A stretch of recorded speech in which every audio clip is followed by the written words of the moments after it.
Wir haben Freitag, den 8. April 2022. Es ist ein Freitag und wir haben übernachtet auf dem Stellplatz in Cabanes. Das ist kurz vor der Grenze nach Frankreich, also noch in Spanien. Und wir wollen weiter nach Frankreich und dort werden wir weitere 3 Stationen noch zur Übernachtung nutzen. Und darüber möchte ich heute berichten. Herzlich willkommen zu meiner Reportage.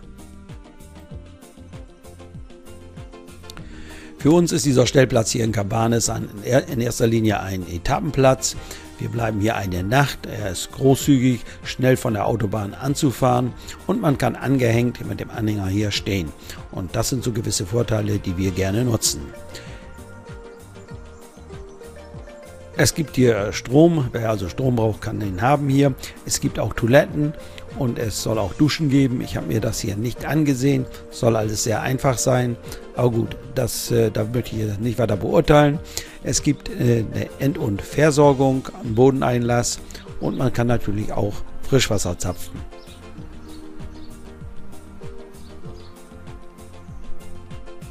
Da wir heute nach Frankreich reinfahren und unser Fahrzeug über 3,5 Tonnen schwer ist, müssen wir diese Warntafeln anbringen.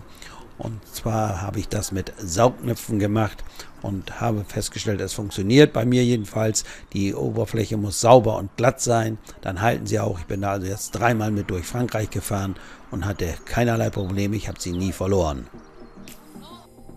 Unser nächstes Ziel ist ein Stellplatz in Chosclon bei einer Weingenossenschaft. Bis dorthin sind es etwa 300 Kilometer. So starten wir am Freitag, den 8. April zu unserer nächsten Etappe. Es ist ca. 10 Uhr, wo wir hier losfahren.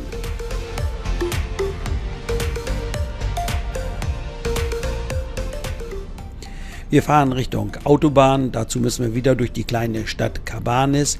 Wir fahren genau wie wir gekommen sind, die Strecke, die wir meinen, die für uns am besten geeignet ist. Wir könnten jetzt hier links abbiegen und würden dann auch Richtung Autobahn kommen, aber wir denken, dass diese Strecke etwas besser zu fahren ist, gerade mit einem Gespann.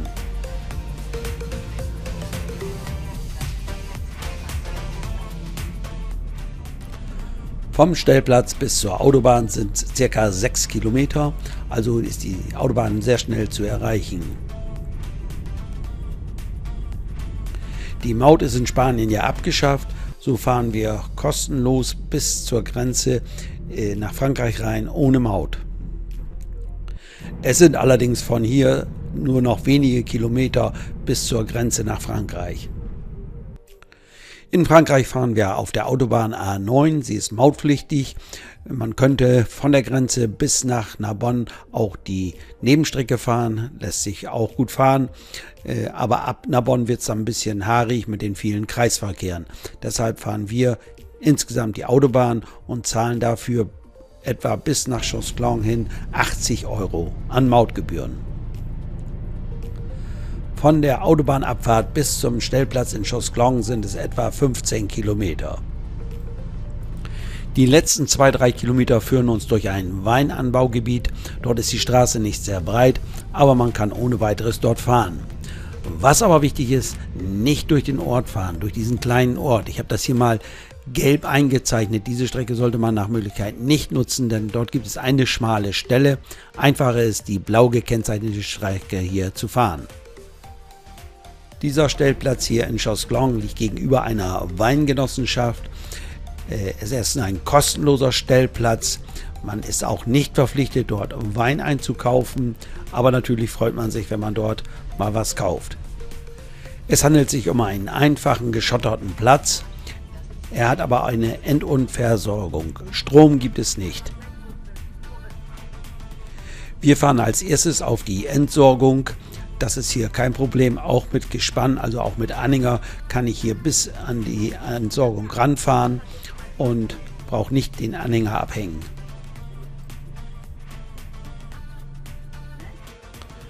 Wir sind in den frühen Nachmittagsstunden hier angekommen, der Platz war schon einigermaßen belegt, waren schon mehr als 10 Mobile dort und so stellen wir uns etwa in die Mitte des Platzes, da wir ja auch mit Anhänger oder mit Gespann dort stehen wollen. Dieser Platz war in den früheren Jahren ein reiner Etappenplatz. Er wurde nur genutzt für eine Übernachtung. Inzwischen hat sich das geändert. Jetzt wird er von einigen Campern auch für einen längeren Zeitraum genutzt, um vielleicht das Umfeld zu erkunden oder wie auch immer. Von oben sehen wir eine große freie Fläche. In der Mitte dieser Fläche etwa stehen wir. Rechts sehen wir parzellierte Plätze. Die sind natürlich begehrt und als erstes vergeben und besetzt. Da wir etwas früher in Spanien abgereist sind, haben wir uns entschlossen, hier auch 2 Nächte zu verbringen. Und am Ende wird sich herausstellen, dass wir noch eine angenehme oder eine positive Überraschung hier erleben. Der Platz hat sich im Laufe des Nachmittags gut gefüllt. Einzelne Lücken gibt es noch. Hier gegenüber vom Stellplatz sehen wir dann das Gebäude von der Weingenossenschaft. Dort gibt es auch den Shop, wo man Wein einkaufen kann. Man trifft sich in Spanien ja immer mal wieder. So haben wir hier Silke und Vivi getroffen. Sie transportieren ihre Harley Davidson ja in diesem Auflieger. Und darüber habe ich ja auch in einem Video berichtet.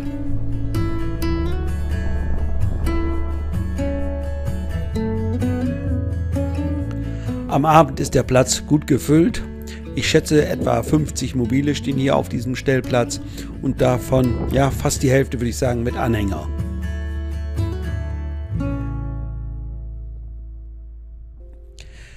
Der nächste Morgen, die Sonne scheint, wir haben Temperaturen 15, 16 Grad, also noch etwas frisch, aber wir wollen eine Geocache-Runde abfahren. Ich habe sie hier mal so gelb markiert. Hier ganz in der Nähe ist ja die Rhone, der Fluss. Dort kann man also ohne weiteres mit dem Fahrrad hinfahren und dort auch mal eine Runde drehen, auch ohne dass man jetzt hier dieses Hobby Geocaching betreibt.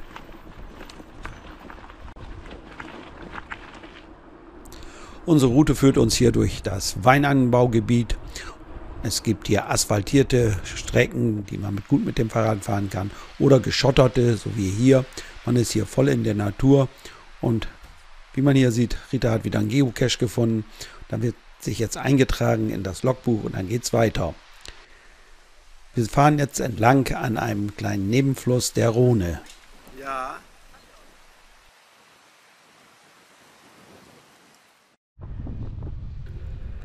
Das ist das Schöne beim Geocaching.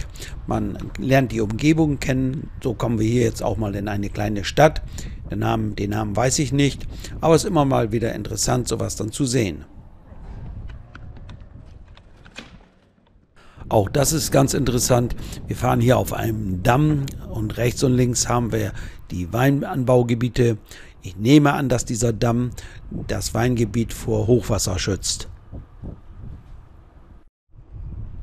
Etwa in der Mittagszeit sind wir wieder zurück von unserer Fahrradtour und fahren wieder auf den Stellplatz.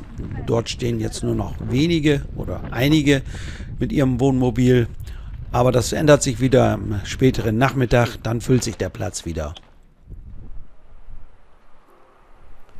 Nach einer kurzen Mittagspause ging es dann für uns los zum Weineinkaufen. Die Weingenossenschaft ist gerade dabei, einen neuen Shop für den Weinverkauf zu bauen. So gibt es hier jetzt im Moment einen Container. In diesem Container kann man dann Wein einkaufen, bis der eigentliche Shop wieder fertig ist.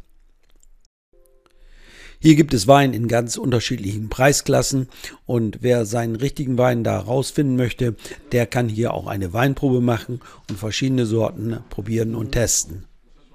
Die Geschmäcker sind ja sehr unterschiedlich und es muss nicht jedem der teuerste Wein schmecken, deshalb muss man da mal probieren und sehen, was einem gefällt und was einem schmeckt. Ich rate auch immer, nicht zu große Mengen zu kaufen, denn manchmal ist es so, dass er zu Hause anders schmeckt, als man ihn unterwegs, wo man ihn gekauft hat.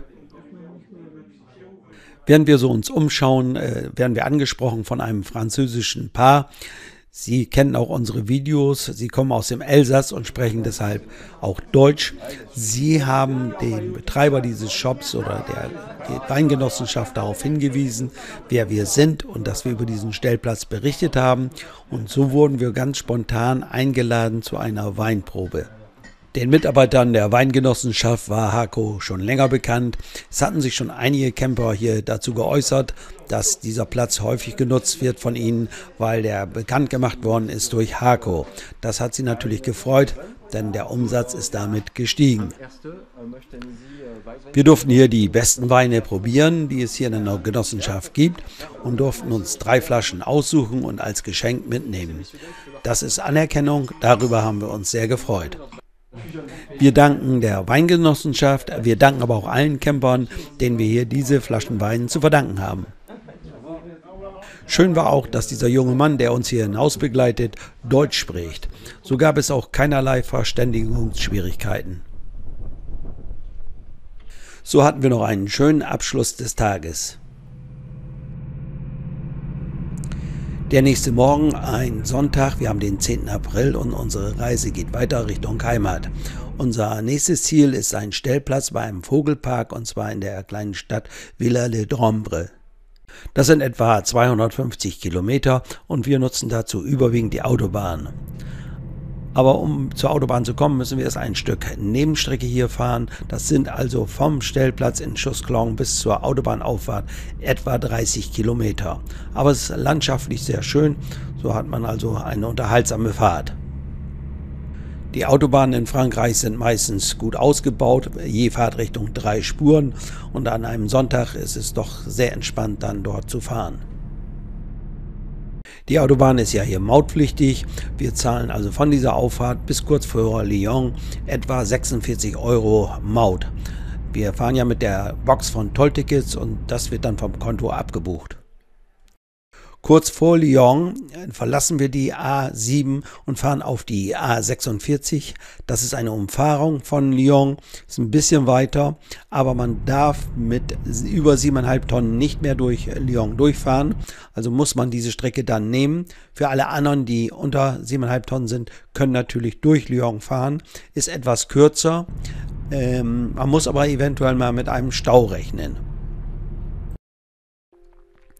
Man wird kurz vor Lyon nochmal ausdrücklich mit Schildern darauf hingewiesen, und so verlassen wir jetzt hier die A7 und fahren auf die A46.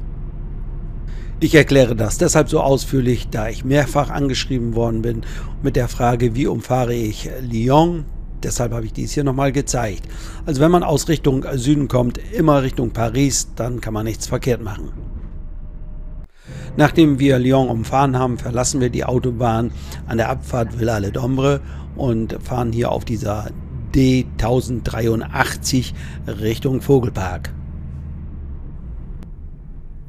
Etwa in der Mittagszeit erreichen wir dann den Vogelpark.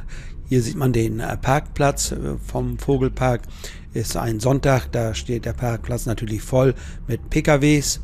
Aber im hinteren Bereich, wir biegen jetzt hier rechts ab, finden wir dann die Stellplätze. Dort kann man auch ohne Probleme mit Anhänger stehen. Hier stehen auch Wohnwagen. Man kann auch hier stehen, wo die markierten Flächen sind für PKWs.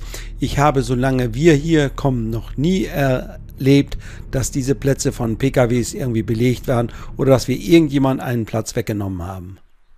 Es handelt sich um einen kostenlosen Stellplatz hier. So steht es auf einer Tafel. Man sollte diesen Platz nur nutzen, wenn man auch den Vogelpark besucht. Man ist hier sehr großzügig. Bisher ist hier niemand weggeschickt worden. Und nach meinen Informationen geht es in erster Linie darum, dass man hier nicht länger steht. Für eine Nacht alles kein Problem. Man sollte nur nicht hier tagelang auf diesem Platz stehen bleiben. Es gibt auch einen Stellplatzbereich mit Rasenfläche. Das ist allerdings für größere Fahrzeuge nicht so geeignet und mit Anhänger wird es auch etwas schwierig dort. Wer einen Hund dabei hat, kein Problem. Hier gibt es ausreichend Freiflächen, wo man auch mal mit dem Hund gehen kann. Direkt am Parkplatz gibt es ein Storchennest. Dort leben 2 Störche, ein Storchenpaar, die vielleicht schon am Brüten sind. Ich weiß es nicht genau, aber mal ganz interessant, die zu beobachten.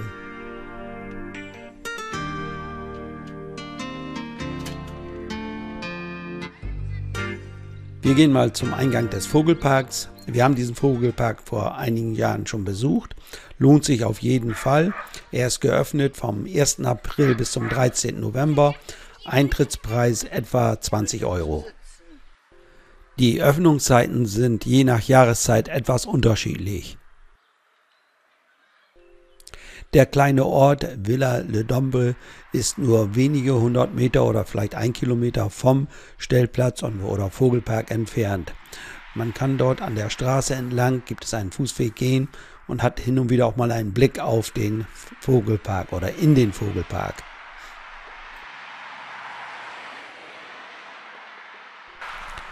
Im Ort gibt es einen Bäcker, dort kann man Baguettes kaufen und es gibt auch einen Supermarkt oder Discounter, wo man größere Einkäufe tätigen kann, wenn man was braucht. Das ganze Gebiet ist hier ein Naturschutzgebiet und es gibt viel Wasser rundherum hier. Man kann hier also schöne Spaziergänge machen oder natürlich auch mit dem Fahrrad fahren.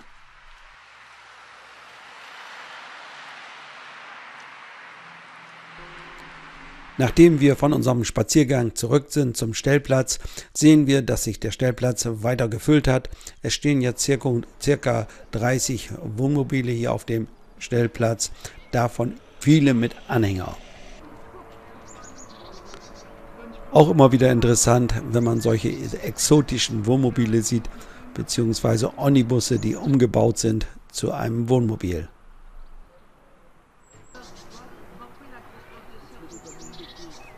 Ich denke, dass dieser Bus in den 50er Jahren gebaut wurde und der Hersteller ist Käsbohrer Setra. Das muss ich vielleicht noch sagen, es gibt hier auf diesem Stellplatz keinen Strom und es gibt auch keine End- und Versorgung. Am Platz vorbei führt ja die D1083, die ist aber in der Nacht kaum befahren, sodass man relativ ruhig nachts hier schlafen kann.